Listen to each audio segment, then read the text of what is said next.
passage from yesterday, our essay prep. With that, this is our writing prompt. It's over here on the board. It reads, you have read Charles Blow's essay, Reading Books is Fundamental, published in the New York Times. Analyze how the author uses the opinions of others to support and refine his point of view on the importance of books. So what is the author's position? Charles Blow's position. What does he think about books? They're important. It says it right there. Charles Blow's view on the importance of books. His point of view on the importance of books. Very good. But what are we supposed to write about? Are we just supposed to write about what he thinks about why he thinks books are important? No. What are we supposed to write about? Break this down. Yes. Sorry? Right. How does this author, Charles Blow, use other people's opinions? We found 2 examples of that yesterday. We are supposed to analyze how the author uses the opinions of others to support his idea that reading is important. We have 2 different people he uses. What's the first person he uses? You can be found on the first page. James Baldwin. James Baldwin is our first person. And also who our first body paragraph is going to be on. Our second one is Jordan Wiseman. Yes, but our first one can be James Baldwin. Today, we're only going to be focusing on the introduction and then our first body paragraph. That's it. I'm going to be showing you kind of the basics of each of these. We've already done the basics of the introduction a couple of times, but we can go ahead and do it again because practice makes perfect. So let's go ahead and begin. Starting off with our hook, what is the topic of the entire passage? Reading is important. That's the basics. That's the fact of it, boiled down to one sentence. That's all he wants to say. So we could put that simply, reading is important. If we wanted to be kind of boring, we could. But we could also use statements and by the author himself, or we can make up an interesting fact, or we find an interesting fact, anything like that.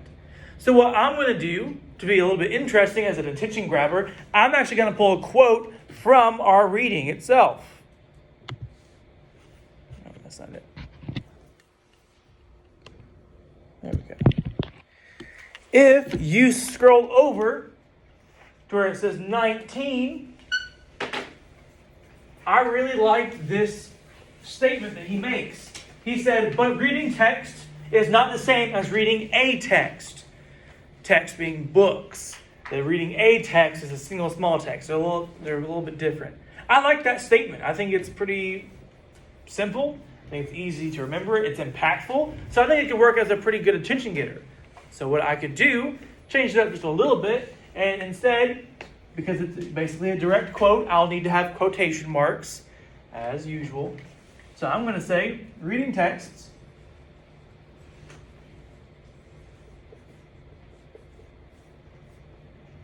is not the same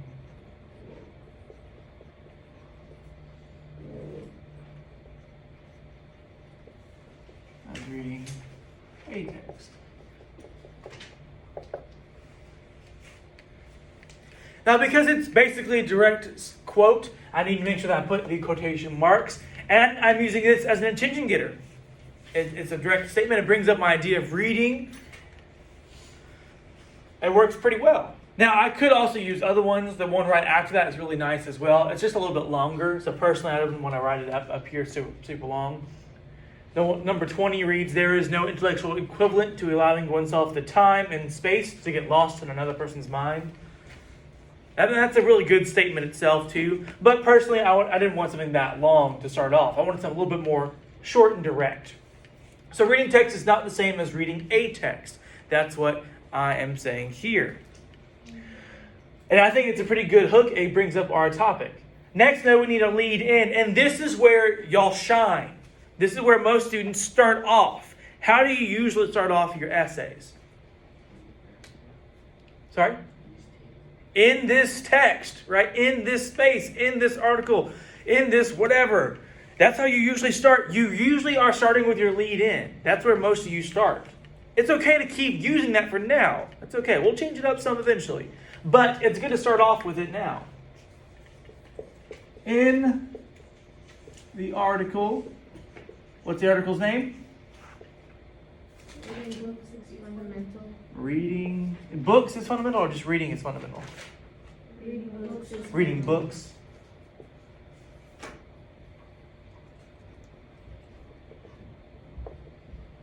Fundamental.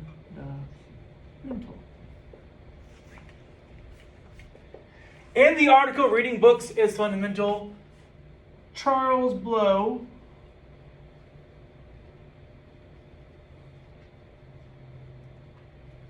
explains the whole reason why he wrote this article. He wanted to explain why reading is important to him. That's it. Explains why reading is important. Period. Simple. Easy. Right there. In the article, reading books is fundamental, Charles Blow explains why. I was sitting there thinking, what's wrong? Charles Blow explains why reading is important, not is important. Thought I forgot something in there.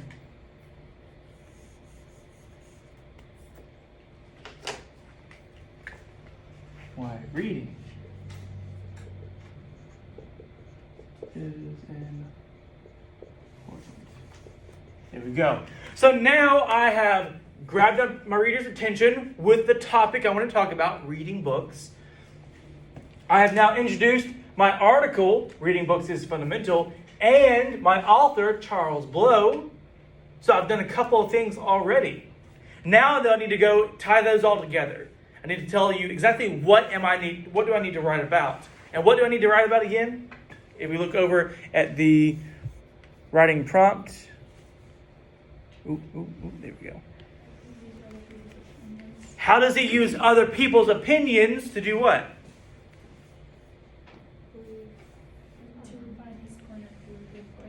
Yeah, to support his idea that reading is important, right? That's what we need to write about. So let's use some of this language we have in the text and in the prompt itself to write our thesis statement. Starting off, of course, we'll need to say the author's name. Charles Blow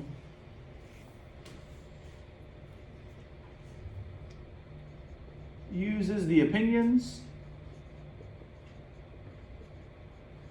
of others to support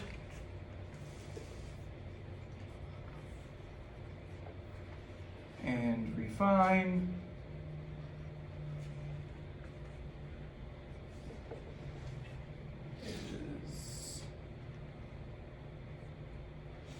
we'll just keep going with it. With his view and with his point of view.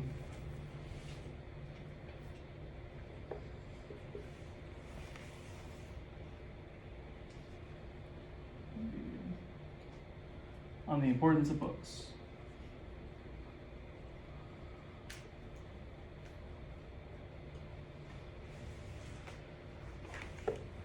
Simple, easy. Remember, this is informative. All we're doing is talking about a topic.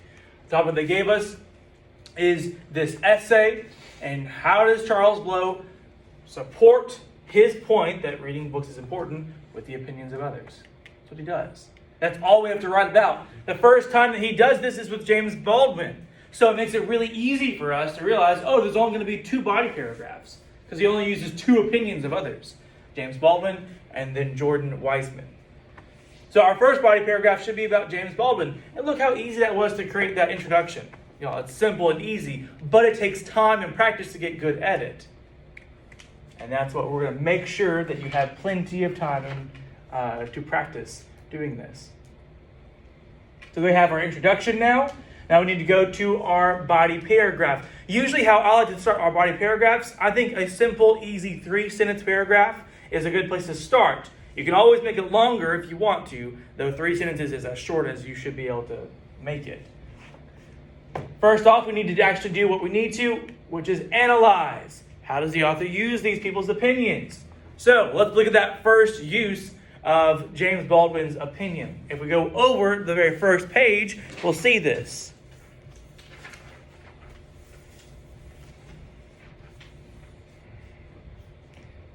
It's acting funny on me.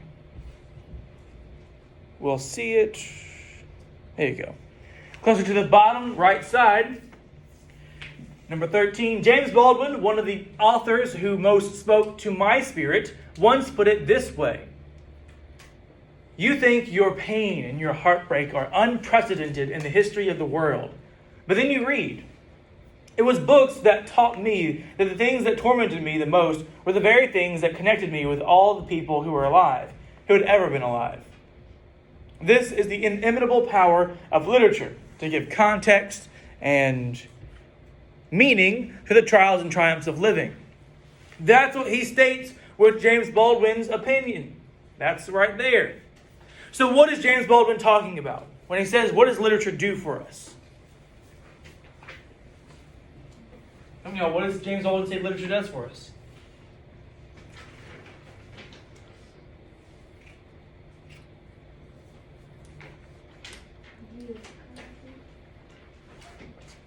Is it giving context and meaning? Give context, yes, and meaning. And meaning to the trials of living. Okay, so what's context?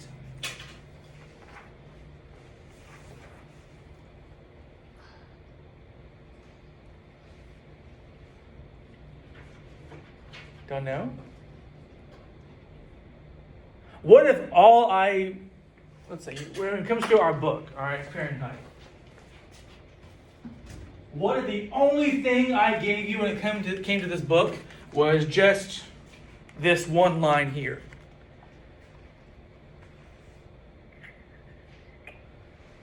Yes. Do you get a whole lot of meaning from that? No, because you lack context. You need all the information around that word too to understand what they're talking about. That's what you need. You need more context. You need to become more aware of what's around you. That's what he says books give you. If you notice on the line 15, I think it is. I'm sorry, 14. You think your pain and your heartbreak are unprecedented in the history of the world. You are very self-centered. Whenever you are in pain, you think, oh, I'm the only one who's ever suffered like this. Get over yourself. You're not. All right? That's what he's saying here. But then you read.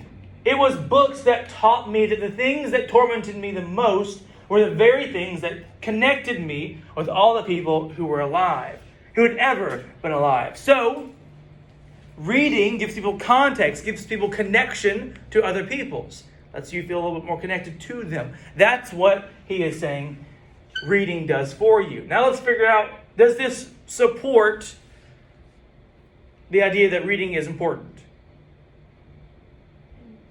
That idea. Anyone? Bueller? Bueller? Bueller? Does anyone get that reference? One person? It's an old movie. Yes? No? Kind of? It's an old movie. Quote. People online, if they have a parent or something, they'll get that. But what we need to make sure we're realizing, this quote, this idea that reading gives us more connections to other people, gives us more context on life, does in fact support the idea that reading is important. It does. So let's go ahead and put all that together in an analyzing statement, a breaking down of what he is doing.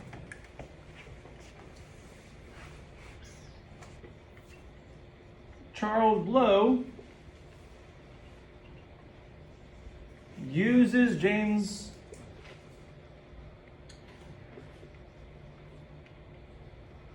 Baldwin's idea that literature connects us to support his idea that reading is important. I'm making this as simple as an essay as I can. Charles Blow uses James Baldwin's idea that literature connects us to support his idea that reading is important. He does. He supports it. It is supporting his idea. Evidence can be pulled from paragraph 14 there or paragraph 15, either one. Depends on whichever one you want to use.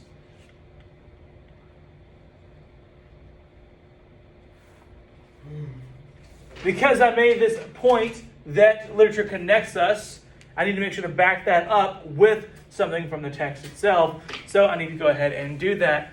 I'm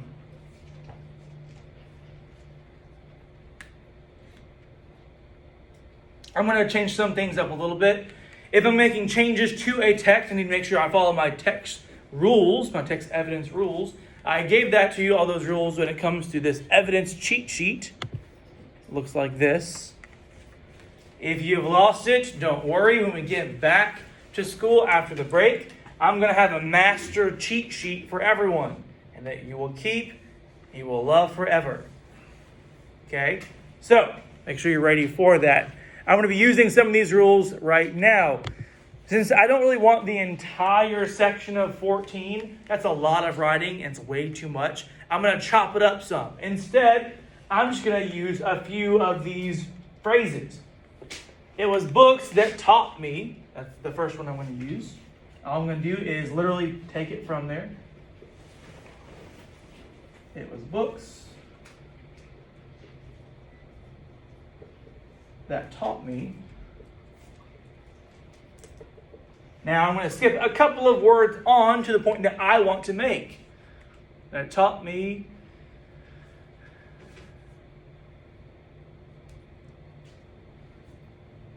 There you go. That.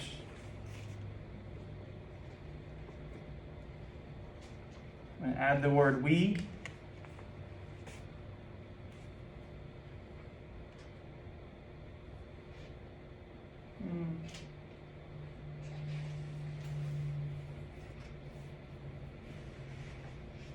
Actually, instead I should say that it was books that taught me that. I don't want to use the entire sentence. Okay, there we go. All right, I got it now. It was books that taught me that the things that tormented me.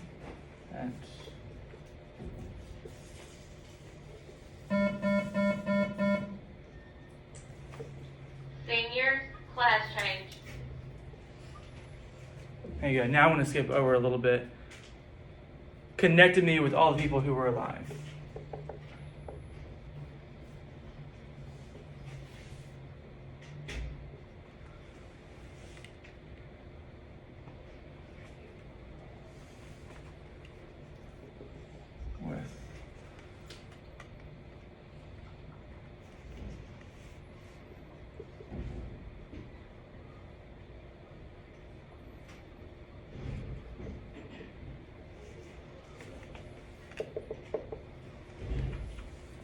There, I've used these ellipses to help me out a little bit by only taking the sections of the sentence that I really want, because the whole sentence is kind of long.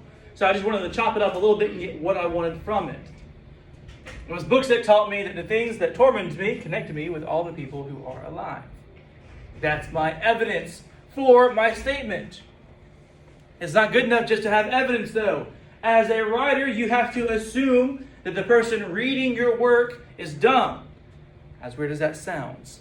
Make it basically to get this mindset that what I have to say, they don't know anything about it. So I need to explain it to them. I need to spoon feed them all the information and all the thoughts that led me to this place. You kind of have to. It's one of the first things that, strangely, I learned in college in a writing course, that to be a writer, you have to be conceited. You have to think, I'm the best that there ever was, and I need to explain all my thoughts to everyone else. That's kind of almost what you have to do, especially when it comes to this type of essay writing. Because after you've analyzed, you've made a statement that Charles Blow did something with James Baldwin's idea. I've provided evidence for that support. Now I need to explain, how does this evidence support what I said? It's a long process right now, but it'll get easier and easier as we go. So I could start off in 3 different ways like this. I could do 3 different things. I could start off with just saying the evidence the evidence shared does this. I could use a different way of saying that same thing, or I could just go straight into explaining my evidence. I'm going to do that last third one. I think it's the easiest one, and it's one that I think you're gonna need to do more of than any others. So I'm just going to go straight into my explanation. James Baldwin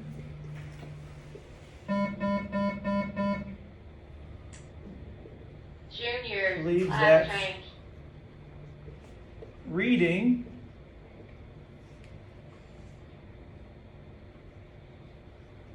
has given him more context to life.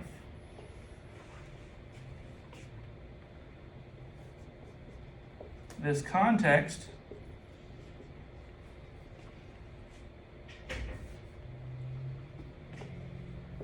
is important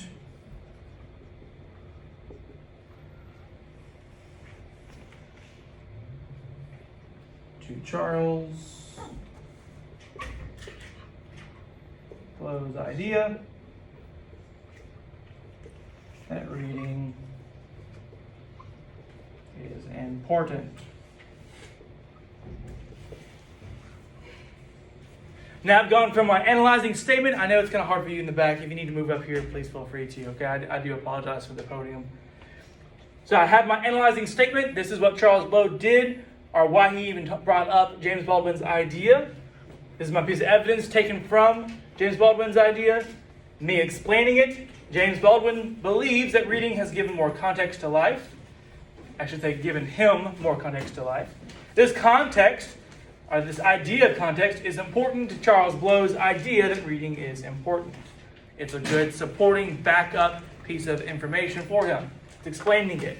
Now, is it the best? No, it's right off the top of our heads as we're going right now. But that's how usually writing is. The first time you go through it, the first time you write it through, it's awful. And that's okay. Because after you finish writing, then you go back and you double check and edit and make it better. For right now, I know this is rough, but when we go back and edit it later, it gets better and better. Tomorrow, we're going to be looking at our second body paragraph and our conclusion paragraph. All right? That's it for today, though.